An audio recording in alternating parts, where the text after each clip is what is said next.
All right, here we go. It is podcast time. It is the PowerWorks podcast with Glenn Power.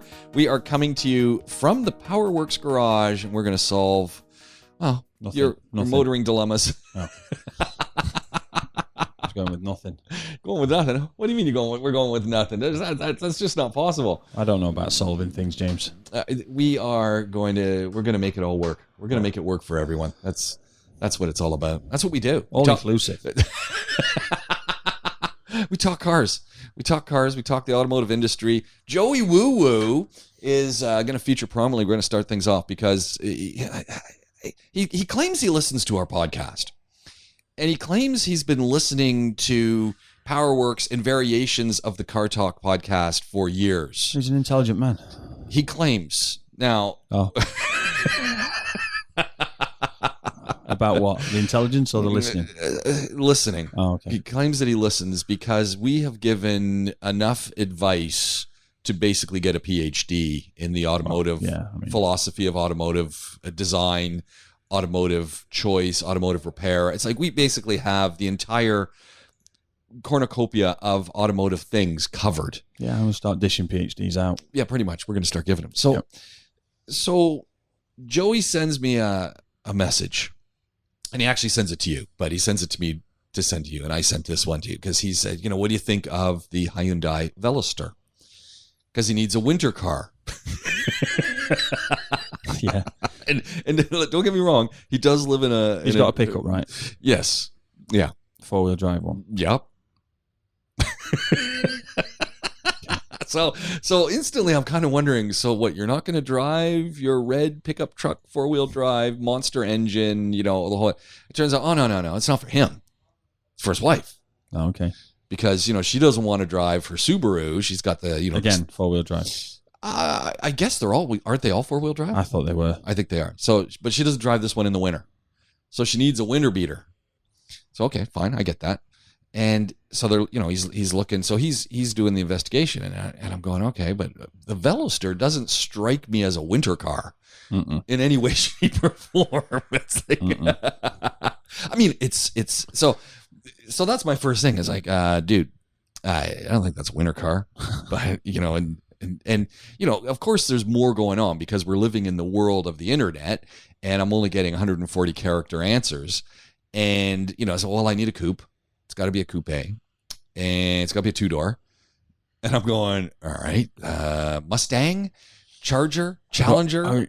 Again, excellent choice in the winter. Excellent choice for the winter. Just to confirm, the BRZ is a rear-wheel drive. Oh, okay. So, which, then I'm thinking, so I fire it out there because at one point in his life, they had thought maybe the winter car is a Wrangler. And so I fired out and I'm going, this is a no-brainer, really. Why don't you just get a Wrangler? You got all sorts of one there as well, won't you? Yeah, you could get diesel. You could get, they got electric. You could get some old thing that, it's going to be fine. It seemed to me it covered all the bases because you're only going to drive in the winter. Not a coupe, though, is it? It's kind of the opposite of a coupe. Yeah, so that was it. No, doesn't work. And I said, but 2-door model? And then he said, I don't really, I'm not really fond of the Jeep anyway. And I thought maybe it's just he's scared the Jeep's going to look better than the pickup in the driveway. Probably what it is. Oh, So all of these different things coming into the mix, and and then all I'm thinking is Volkswagen Golf, Volkswagen R. Okay, and I know he's going to say, because he's a Volkswagen guy too at one point in his life, he's going to say, not a coupe. I'm going, Scirocco? Scirocco R, 4-wheel drive. There we go. Then he's going to say, price.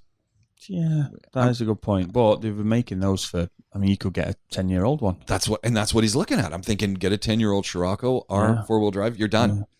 Yeah. That's the way to go. So there we go. Problem solved, question answered. There we go. So the first one solved. Excellent. Now, part 2 of this. And he's going to buy a Veloster, isn't he? Yeah, for sure. Yeah. For sure. There's no question about it. Yeah. It's like, anyway. He's going to see one with like silly chrome wheels on it and buy it. And a lift kit. Yeah. Who's lifting it? Dougie's going to lift it for him. I bet even AliExpress hasn't even got a lift kit for a Veloster. They've got everything. I got to send you a picture. There's a guy got a rally version. I don't think it's a rally. He's made it look like a rally version around the corner from me. It's hilariously cool.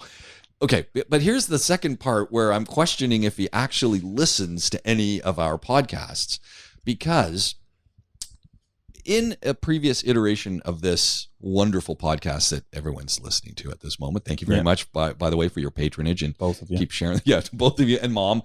Keep sharing the link. My mom didn't even listen. Yeah, my mom tuned out. Your voice is ridiculous. I can't take this anymore. Dad. Yeah, I can't take this anymore. I like naps. Thank you. That's a great card to have on your desk. No. It says I like naps and you. Oh, yeah, but naps came first. Rather than saying that, I don't want to come first. So the thing comes back is Joey Woo's looking for this car, and it turns out it's not for him; it's for his wife. And so after sending him I don't know how many posts with how many cars, and then I'm just walking around. I see this wonderful Infinity. It's a coupe. It's kind of nice looking. And I see this other, and I'm sending him pictures, going, this could also be an option. Then it hits me. It's like, hold on a second. It's not for him. But you're asking all the questions. Yeah. And all I said is, what does your wife want? Why are you even asking a million questions? Yeah. If she wants the Veloceter, then get the Veloceter. Well, she's going to drive it. Please. We all know what happens. Yeah.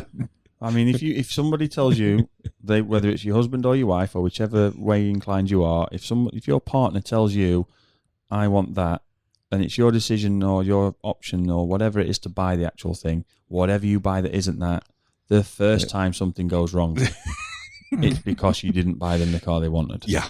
Yeah. So always buy what someone asks for. We know this. Yeah. So I then realized, we just burned up my data for no reason, because, what does your wife want? Get her that car. No questions asked. It doesn't matter what you like. It's all about what she wants. Yeah. So, yeah. So, you know what? When it comes down to cars, the reason there are so many different cars, and it's not just one company taking over the whole market, is because people do like to choose a car and how it looks. Yeah. Yeah, so there we go. So that's the first one solved. The second one, he has been listening to the later versions of our podcast, clearly, because he sent me this wonderful post, which I forwarded to you, and I didn't put in the notes, but a group in Australia who are working through hydrogen car issues. Yeah, and I was like...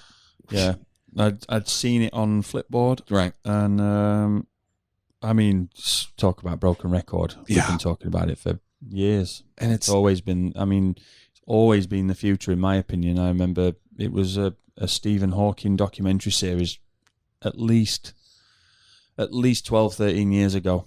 And hydrogen's the way. Yeah. The infrastructure, very, very small changes required to it.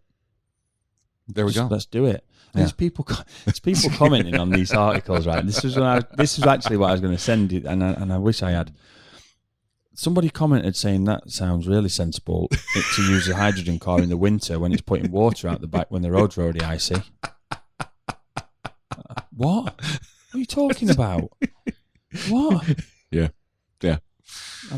Talk about moaning for the sake of it. Yeah. But fantastic way to, and the production of hydrogen is becoming all the more cheaper every day. Yeah. It's getting more and more efficient. Obviously, like we said with EVs, there's so much pollutant effort going into making a battery, and there is some pollutant effort going into making hydrogen, but it's far less, and it's not requiring any wars in an African nation over a chemical element, which unfortunately, up until now, even internal combustion has been fighting over oil and now lithium for the batteries. It doesn't require that. There's going to come a point when if we continue with our battery technology, where we're going to run out of affordable minerals that make these batteries. Well, no, quicker than oil as well. Quicker than we're going to run out of oil. Yeah, it's a big. And then challenge. What do we do with the old batteries? Yeah, well, that's the other thing. Yeah. I am not seeing any coherent recycling system. At least it's not jumping out at me. Look, we've in the last 3 weeks of October, just over 3 weeks, we've had 2 hybrids with batteries dead that won't start. They're screwed. So what do you do then? Well, they need a new hybrid battery, and it's like 70,000 dirhams for one of them. So and not available because nothing's available these days, right? Man, so what that person do? They start crying. Well, they've got 100,000 dirham car, and the one that I'm speaking of in particular is a Panamera hybrid. Man. And this is my friend's vehicle that he's bought for his company. He owns a car showroom. Jeez. And they bought it from somebody on a part exchange, had it in the workshop. It's a plug-in hybrid, so unless it has hybrid power, you can't start the car. It won't charge itself just on that internal combustion. Done. Screwed. This is a big problem. Yeah. This is a huge problem, and because you got stung in Florida, right? Exactly the same thing. I mean, that's what happened. It just stopped. Yeah. And fortunately, there was someone who could come and rescue us eventually.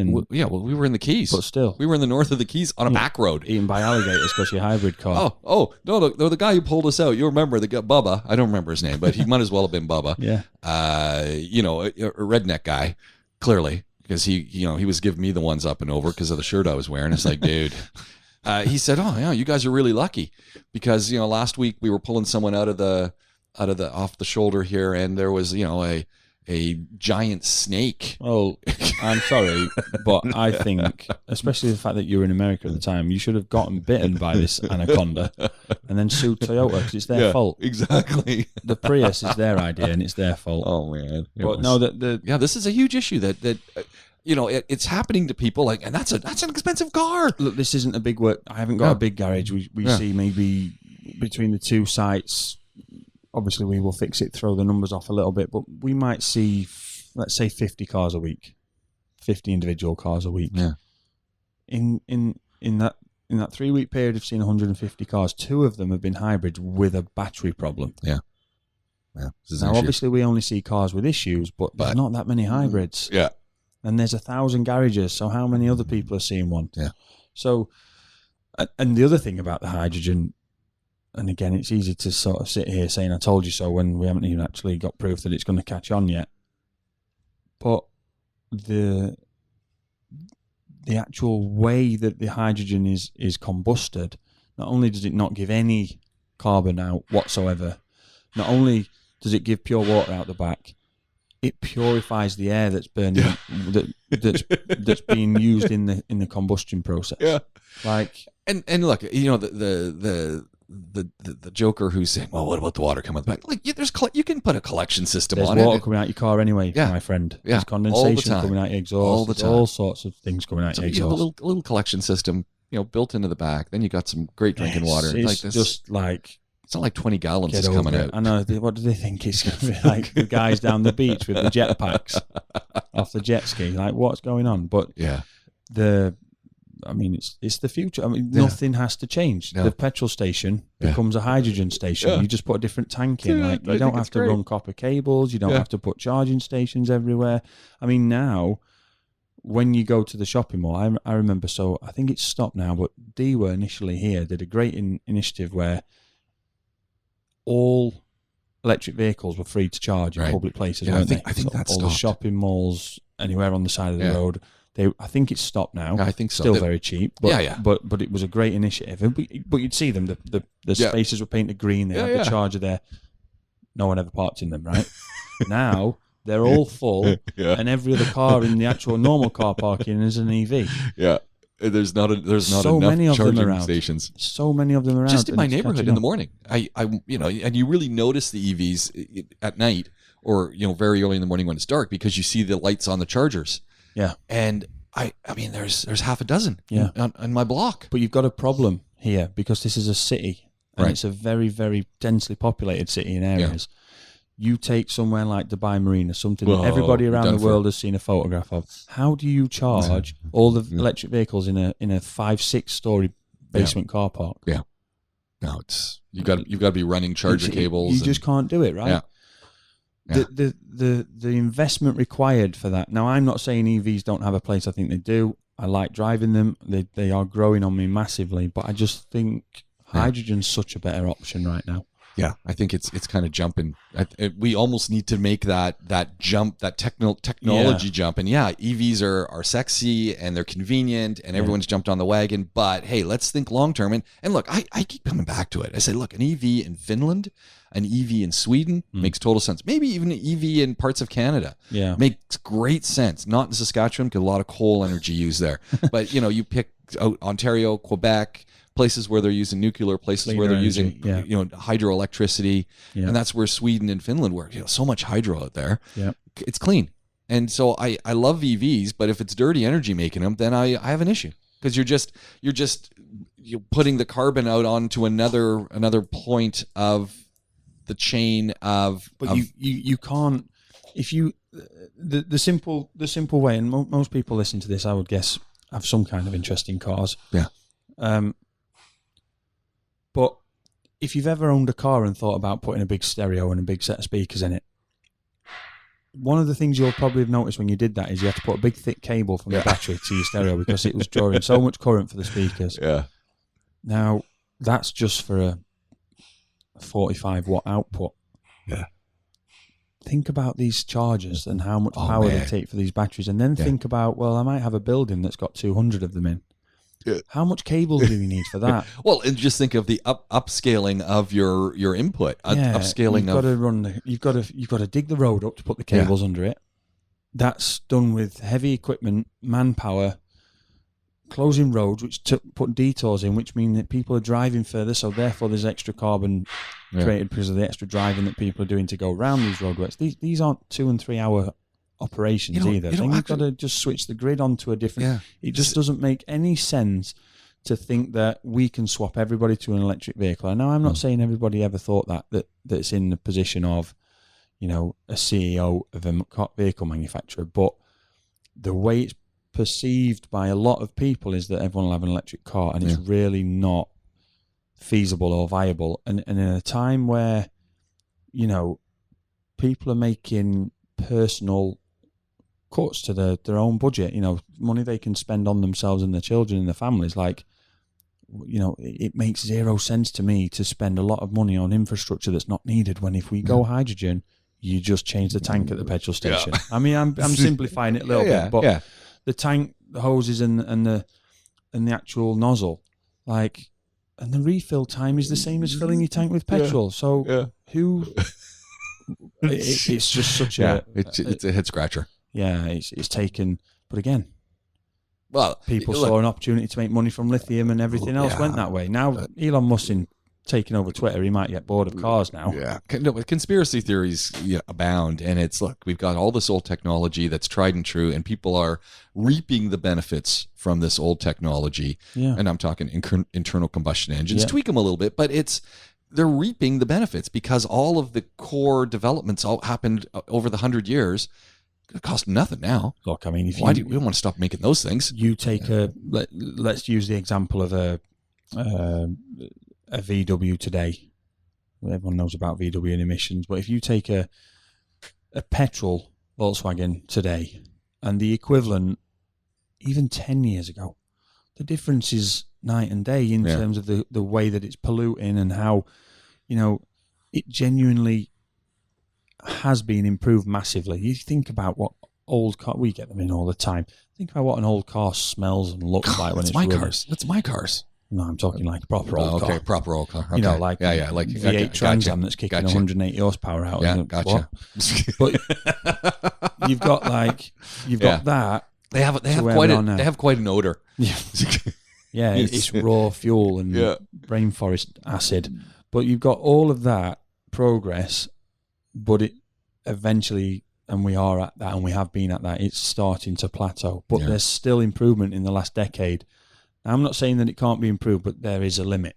Yeah. Unless somebody comes up with something that can catch all the carbon emissions in your exhaust and turn it into some kind of diamond, I don't see how we can keep going at the rate we are with internal combustion. Now, that's not to say that they shouldn't be kept around, because I do think that there will be a economic need to do that. There's too many skills lost if we just stop it. Absolutely. You see this with General Motors. Yeah, all those troubles that all those workers had in the auto workers union. It's just like, it makes no sense to throw all those skills away. Also, sorry, if 10% of the cars are internal combustion, so what? People accept supercars being a small percentage of the market of cars. Well, okay, let's just make it that internal combustion is a small percentage. And, manufacturers like VW, to use that example again, are allowed to make a GTI that's internal combustion. and then that's the only one they do. Yeah. And then, General Motors might keep the Corvette. Just things like that. But if everything else goes to cleaner, and like I say, EVs play a part in that, but hydrogen for mass production and solving the issues of this never-ending argument of range anxiety and all that stuff. I know for a fact that your battery in your car, your 12-volt battery, and I know it's not a lithium battery, but it's a battery, and nonetheless an electrical battery, will last 12 to 18 months. You know that. Yeah. Most anyone else that lives in this country that's ever owned a car for more than 3 years knows a battery's going to last 12 to 18 months. Yep. Not the case in the UK, not the case in Canada, I'm sure. Now, we get extreme colds there, but it's not the same as the extreme heat. Yeah. Heat is a massive problem for electrical circuits. Cold doesn't seem to destroy the battery as much as... Heat increases resistance, and if you increase the resistance, you generally increases resistance. If you increase the resistance, you drain it and causing problems to the battery. And if you're plugging an electric vehicle in that's been out baked in the sun in the middle of August or July here, and then you go and plug it in, well, it might not even charge straight away because it's going to protect itself with temperature, but your car park is still 40 degrees. Yeah, it needs to be air conditioned. So then what? And these batteries are getting so much stress and heat. So for our market, I think that it would be nice to see. We tend to be ahead of the curve on most things, or at least on that. As people start to act, we put it into place here. Let's stop messing around with these flying cars because it's nice to look at and great in comics. But we're not in the Jetsons. We're nowhere near it. So let's go for the hydrogen. Let's get some cells in and let's do it. I saw a great message from RTA. This week saying that they were expanding the metro route to actually go out to Academic City. Yeah. And I thought, this is where we need to be putting all of our money at this moment, out this way, and all of those fringe, you're out where you live now. The metro needs to run out here. We can see the train line from our house. Yeah. Etihad Rail, you can see. Put the metro right beside it, because I work in Academic City. I would take the metro to work. Yeah. I'm not taking the metro now on a bus because it's way too inconvenient. Too many hours, and I got to get to the metro, and then forget it. There's no metro. I followed a big yellow school bus, one of the biggest one that you see, and I followed it all the way up Umskeen Road when I was going home, and I was behind it for 12 kilometers, say something like that. It went into the community that I live in. We'd sat in all that traffic all the way up that road. It's a nightmare. Yeah. Sat in the traffic all the way up the road. It went into the community that I was in. One child got off it. I obviously stopped behind because the stop sign folds out. I stopped behind. One child got off it, and then the assistant that got the child off walked them over the road, got back on the bus, and then, here they have to put the sign in the back, no children on board. She walked into the back of the bus, put no children on board, sat down. That bus has therefore done at least 25 kilometres round trip with one kid on it. Yeah. See, doesn't work. What's that? Yeah, doesn't work. That's not good, is it? No. That is something that you could make a change at. Yeah. You could. That is what you could change. Yeah. And surely it's got to be less polluting to put an air-conditioned tube in, Hyperloop or whatever. Well, apparently China's doing it. So, Mr. Musk, again, he's factoring into this conversation in big time. But China's already testing one. Yeah. And who knows? We'll see if it works. Yeah, but the like you say, that initiative to get the metro down to Academic City just makes total sense. Put trains on that only students can use. You've got Academic City and you've got Silicon Oasis right there. And then on the other side, it's so built up now. Well, you've got all the villas down there as well, haven't you? Yeah. I'm looking over and going, what's going on here? Yeah.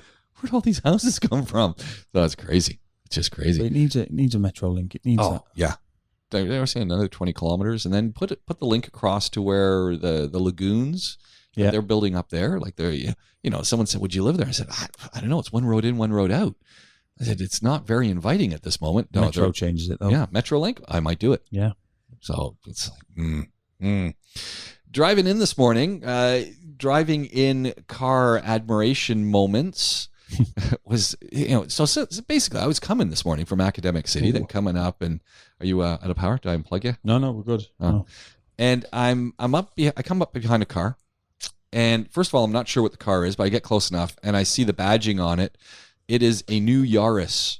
Oh God. Oh no, it gets better. This is I know because because there's a well, we'll get back to why this gets better, but so I get closer. It's a Yaris sedan, and it doesn't. The reason it caught my attention because it didn't look like a Yaris, and that's why I was trying to. I mean, first of all, it was big or bigger, because Yaris is a pretty disposable vehicle, and and it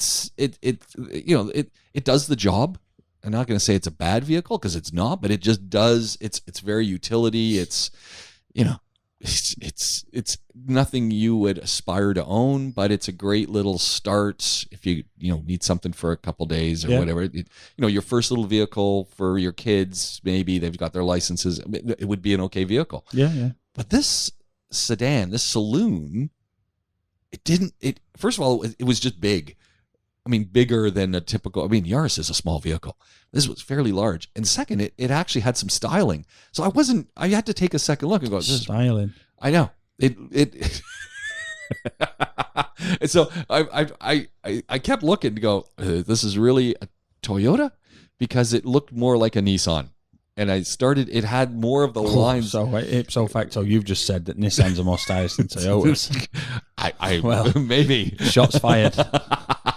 But what caught my attention and why I kept looking at it, because I kept looking going, is this a cheaper version of a Maxima? Or, it had that body shaping, at least it appeared to have that body shaping to me in that moment that I'm trying not to get hit by cars. Chimpanzee outside. Sorry, it's DJ. When I was at AAA, the company bought a Toyota Yaris Sport as a courtesy car. And that was a saloon. Okay. Yeah, that was a saloon. That one with side skirts and a rear spoiler. Yeah, I hated it. So I didn't get into it. From the outside, it looked pleasant enough. Inside was exactly the same as a normal one. Okay. So they put a nice cover on it. It looked. Yeah. I mean, I'm looking at it. I'm driving by and going, that's a pretty nice looking thing. Turd rolled in glitter. Yeah. Okay. Yeah. There we go. No, but I mean, look. At the end of the day, the Yaris. I can say what I want about it. I mean, to me, it's a car that, like you say, perfect as a first car. Yeah. Very reliable. Oh, great car to have as a courtesy car. A courtesy car, great, because it's very reliable. Someone trashes it, who cares? Delivery vehicle for pizzas, great. Yeah, especially the big pizzas. But I think, they just always look like rentals, don't they? Yeah, well, that's the other side, right? Yeah. It looks like, in the UK, it's a normal car to have. Yeah. You're probably saying in North America, it's just a normal car to have. But because here, there's so many rentals because it's such a tourist heavy and quite a transient population that people don't buy cars. They don't want to commit to the place necessarily early on. There's so many rentals around, right? Yeah. I mean, you can go down the road here and there's 5 or 6 rental shops in the space of a kilometre. Yeah, it's crazy. But here they always, because of that, look like a rental. It's like when you see a Sunny or a it was a thrifty. I'm going to say it did have a thrifty badge in the back window. Rental, won't it? So, it's... But, yeah, I mean... Stick some spoilers and side skirts on it, and you've got yourself a Sport. Until you get in, and then you kind of go, "Oh, what is that? This is really disappointing." Yeah. The other one that I passed, and this is only the second one of these I've seen because I'm almost convinced they don't sell them here. The Corolla Cross. Wow, they're horrific. They are, honestly.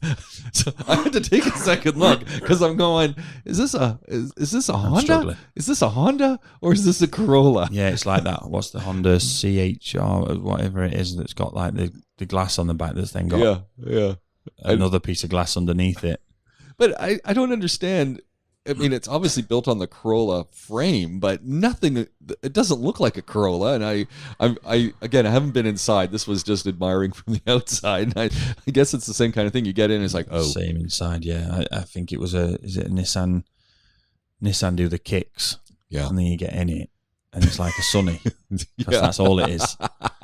Inside is then you're in your Sunny rental, and then Nissan kicks is you got to admire the thinking. It's like, we're just going to change the look. There isn't any thinking to admire. From a business standpoint, the great. Look, yeah, from the business. Hey, we're just going to change the look, but we're going to keep everything else the same. Yeah, I mean, I guess it's kind of like getting a haircut. We're just going to change the hair, but it's the same person. They're hoping that the people that buy them have never owned the model that it's copying or based on.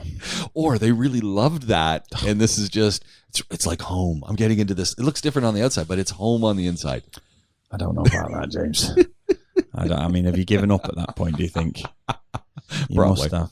Yeah, probably. I mean, I would put, and this is no disrespect, man. It's just an opinion and it's subjective, but I would put Yaris, Corolla, Sunny, Pajero. I'd put them all in the I've given up pile.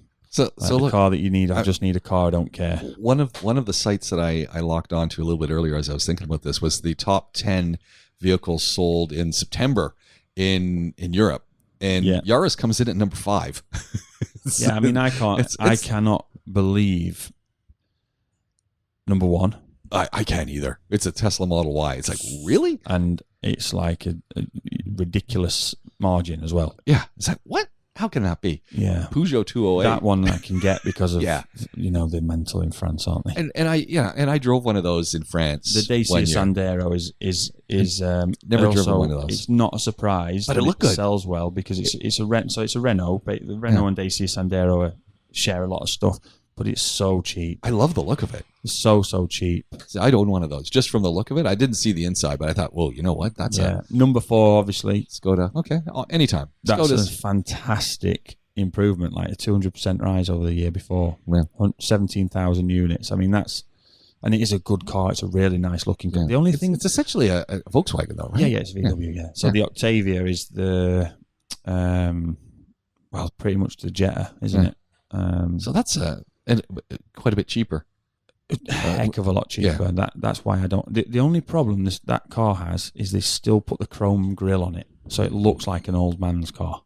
Yeah, but I like that chrome grille. Maybe I'm an old man, though. Yeah, I know. Well, yeah. I mean, you can say that because I'm an old man. It looks so much better when it's not chrome. True. And then you go down. We said Yaris in 5th. Yeah. T-Roc and the T-Roc. You know what? You see that? I think that's an underrated vehicle, the T-Roc. Yeah, but we've just had the conversation about getting in a Kicks and it being a Sunny. I've been in a couple of T-Rocs and it is just a Golf. Oh yeah, okay. But it's an entry level. I don't know why they've made it, but it's like an entry level SUV. Yeah, obviously. Does anyone use it as an SUV though? Really? Like, well, no. No, but you look at it, and I think it's like we've just said. You look at it as a parent, and think for my kid's first car, higher seating position, looks a bit bigger. Mm. So, but the increase there, if you look at some of these that have increased, the Model Y's had a massive 227% increase. The 208 in second, a 41% increase. The Sandero's down, but that's just because that car's not changed for 58 years. The Octavia, 196% increase. Yeah. All these massive, even the T-Roc, 60% increase. The Yaris, Golf's gone down. Golf's gone down. That will be the old model. Yeah. All of these ones that have gone with a big increase are down to the fact that 6 months ago they didn't have any production. Yeah. They didn't have any cars to sell. They wasn't selling cars. They weren't selling cars. So it'll be interesting to see next month. I'm looking forward to that. Fiat 500. I don't know. It's a weird car. For the life of me, don't understand the appeal of it either. No, and it's got this crazy transmission in it too. It's you can say crazy. I say stupid. It's horrible. Yeah. I mean, I don't know anyone I know who's owned one, and I know people who've owned them and they've liked the vehicle itself, but they always complain about the transmission. You've got a manual gearbox, and instead of a pedal to press the clutch and do it yourself with a lever, which why you wouldn't do that, they've, instead of putting an automatic gearbox, they've made this overly complicated hydraulic electric control system which changes the gear for you by pressing the clutch. There's still a clutch in it, and there's a lever to press the clutch, and then there's a machine that's supposed to do that for you. Yeah. And it's so delayed and so... Yeah. That's always the problem. Yeah. So, if you drive in a car and you're a bit, you've had an argument with the missus, you drive into the shops. Yeah. And when you're changing gear, you're a little bit harsher than normal, and you sort of catch her in the corner of your eye, getting thrown about in the seat, because she's obviously not prepared for the gear change like you are, and you're holding yourself straight because you know the gear's coming. It's like being in the passenger seat whilst driving. Yeah. It's so hard to drive one of those cars. And it's the same, they did the same thing on the BMWs. They have an SMG gearbox. And it's shocking. It just doesn't make any sense to me whatsoever. Maserati, it's got a vehicle for your daughters. The Barbie Edition. What is Maserati thinking? They do weird stuff like this, though, don't they? I mean, I truly looked at this and just shook my head. Yeah, but I'm not being funny, James. They'll sell every single allocated unit of it. Yeah. Because there are people that will want a bright pink Maserati. And I'm thinking there are people that pay to get them painted pink already. I'm figuring they've put the trim inside too, so they've accented it inside with pink. Is there a film coming out or something? Is that why they've done it? There was a Barbie film coming out, so maybe there you go then. Did it already come out? I don't know. I'm just hoping they counteract it by doing like a Black Adam edition or something. Yeah, I don't know. It's yeah, but it's a marketing gimmick, right? Yeah, they've got to sell. It's probably old. They've got old stock. How do we sell these? Well, paint them pink and put Barbie badges on them. Yeah, that's it. Exactly. That'll make it work. Yeah, it's easy. Yeah. It's easy. We're sorted. Yeah. It's not for me, but there's people. Anyone listening that's from the UK will know the name Katie Price, otherwise known as Jordan. I think you mentioned you had page 2 in a newspaper. Well, in England we have page 3 in a certain newspaper. I don't know if they still do anymore. But she was famous for that. Okay. And she had like bright pink cars. She's got no money anymore. She's not, but she would have bought one of those back in the day. Mary Kay Cosmetics top salespeople get a pink Cadillac.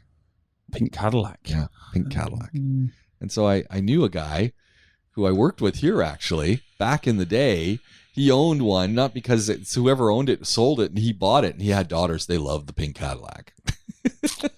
You see, when I think of pink Cadillac, I'm thinking like a 50s, 60s one, with the big. This was like an rear 80s. wings 80s. Oh yeah, that would be nice. There's someone who's got one of those around me. It's got it's grasshopper on the windshield green.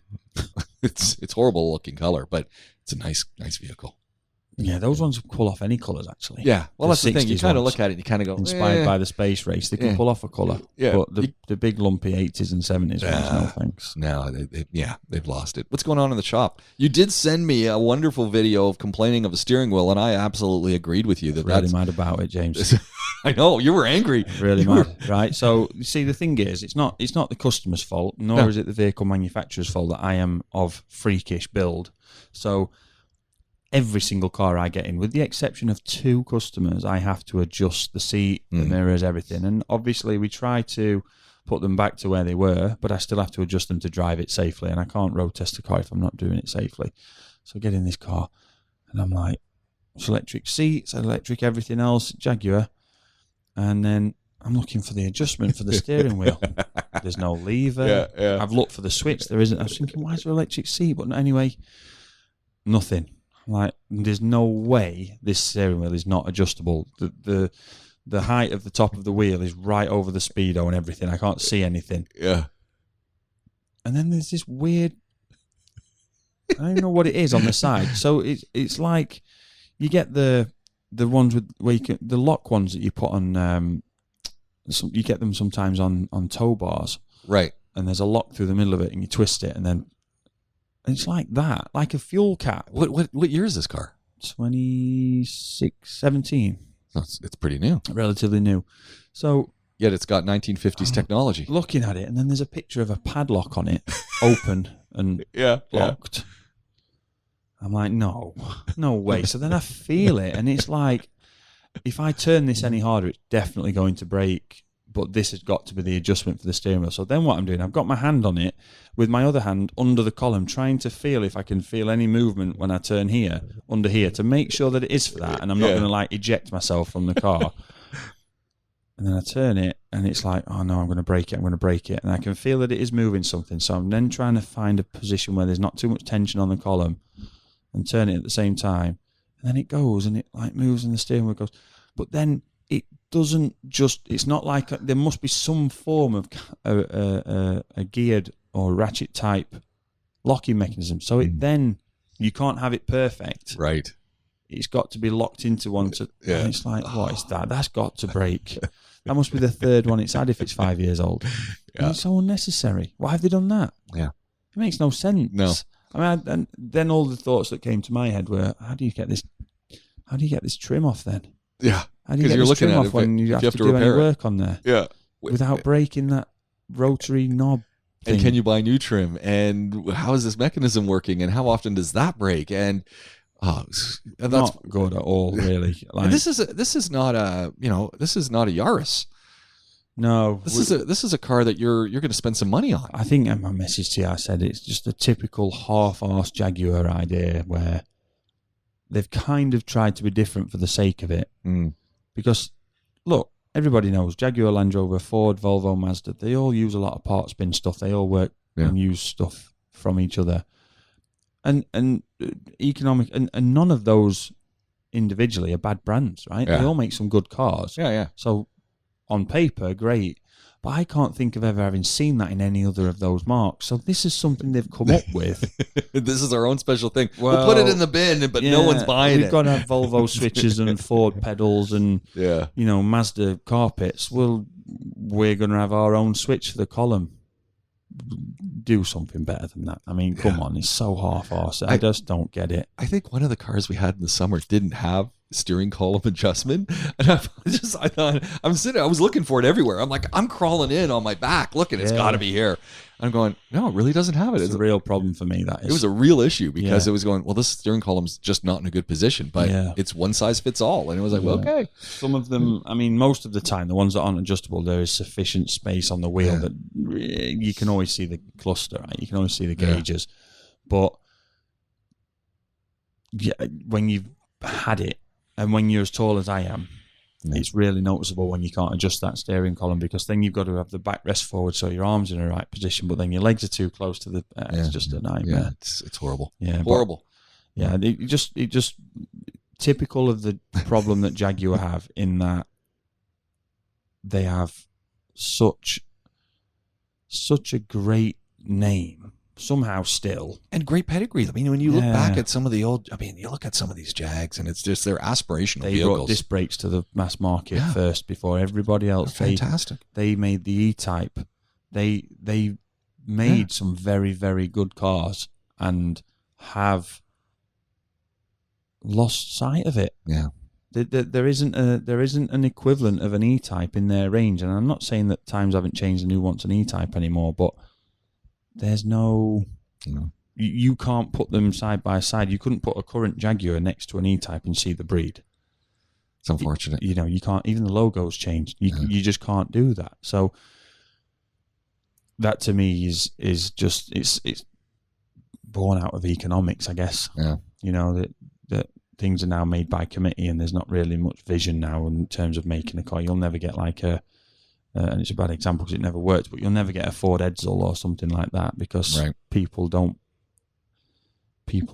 run from chairman of the board down through a committee and that's it. And everything's made by committee. But it'd be nice to think that they said, no, we don't need a customer to buy our car because it's got a better name than the equivalent Ford. We want people to buy our car because it's actually better than the equivalent Ford.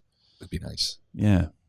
It's said it before, phones and cars now. Cars seem to be getting like fashion accessories like mobile phones, and that seems to be the only way people can get customers into cars. Like even the EVs, they've got names like Pro. I was going past an ID3 yesterday, and it was an ID3 Pro. And it's like, well, is it a phone or a tablet or what? I mean, what's that all about? So, just do something different and do what you can do and what you're known for, because I'm not being funny. That was an XE. Doesn't drive any better than an Octavia. Doesn't have any more space than an Octavia. It's kind of sad. The Octavia.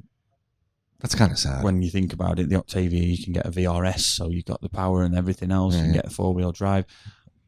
And I bet the Octavia is half the price. Yeah.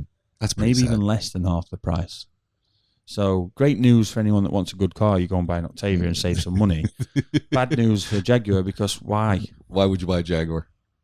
Great to have the name, but what is it though? It's got a nice. It has badge. It has the badge. It has to me, because I understand, and it has to you. But there are people my age, and like we've said before, people that feel guilty and don't really want to own a car. Yeah, they're going to buy one, are they? Nah, never. No, they're done. They're done. What else you got going on in the shop? Anything else come to mind that's exciting besides the fruit basket? That's it's got like it's pretty much the entire fruit aisle in Carrefour. Mall of the Emirates is in your office. Like 45 kilos of fruit there. I don't know. I was wondering how they lifted that thing in. It's not one person. One guy brought it in. Oh, get out of here! One guy lumbered in with it. Yeah. So how did he get it through the door? I was doing the measurements from the Fresh Fruits Company, and big shout out to those guys. Yeah, we just had their vehicle in, one of the vehicles of the owner yesterday, and his driver turned up lumbering through the door with the biggest fruit of it arrangement I've ever seen. He actually, it's the second one we've had from them. Brings one every time. Beautiful. But this is huge. It's beautiful. Yeah. Yeah, they've got these like coconut things in that are topped off the flesh out of the coconut, but I don't know what they've obviously poured gelatin or something in, but the water's jellified. Yeah. That's a very specific thing there. Best. It's kind of sweet. Amazing. Yeah. Really, really nice. So I'm going to go and get one of those later on before they've gone. But in the shop, the most interesting thing at the minute, we've got a Pontiac Firebird. That's an old one too. Trans Am, yeah. Nice old body shape. That's like pre-2000 it looks like. Yeah, it's a 93 or 4, I think. Yeah, Is it the third generation? I'm not sure. We've got one of those in which we have a head gasket. Head gaskets. But the heads have already been done before. And that's not good. Too thin now. So we've got to get a thicker gasket. Okay. So that's taking some back and forth with the parts guys. That's some technical. I mean, sort of the budget. We've got to get this thing running, and to a car show way to do it would be to just put 2 lots of head gaskets in and then skim the head even more to get it to be right. But ideally, you don't want to do that because you've got an extra failure point there. Yeah. So that's been a little bit of a test. We've probably got to the bottom of it now, but we've just been like last week we had half term for some of the schools here. So a lot of people decided we'll get our car looked at. Of course. We don't need it for the schoolroom, which is perfect. Great.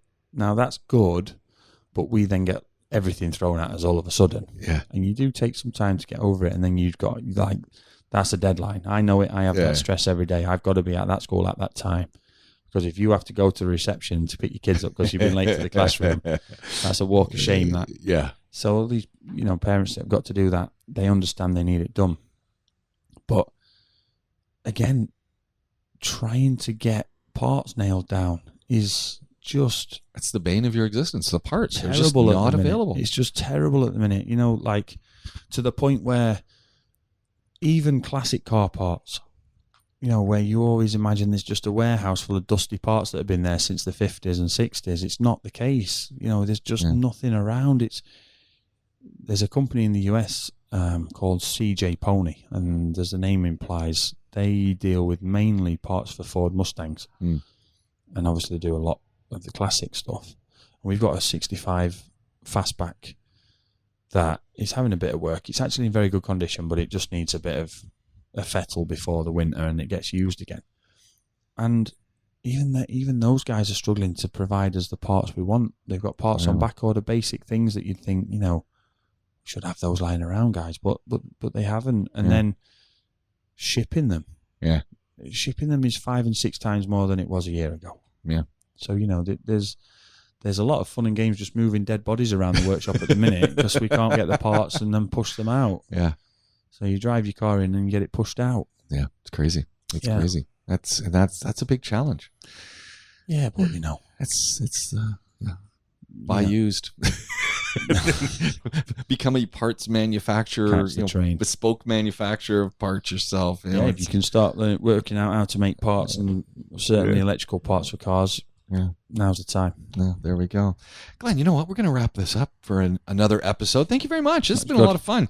And I think we've shared a lot of cool ideas with a lot of folks. So we've succeeded. We've done it again. Support hydrogen. There we go. Support hydrogen.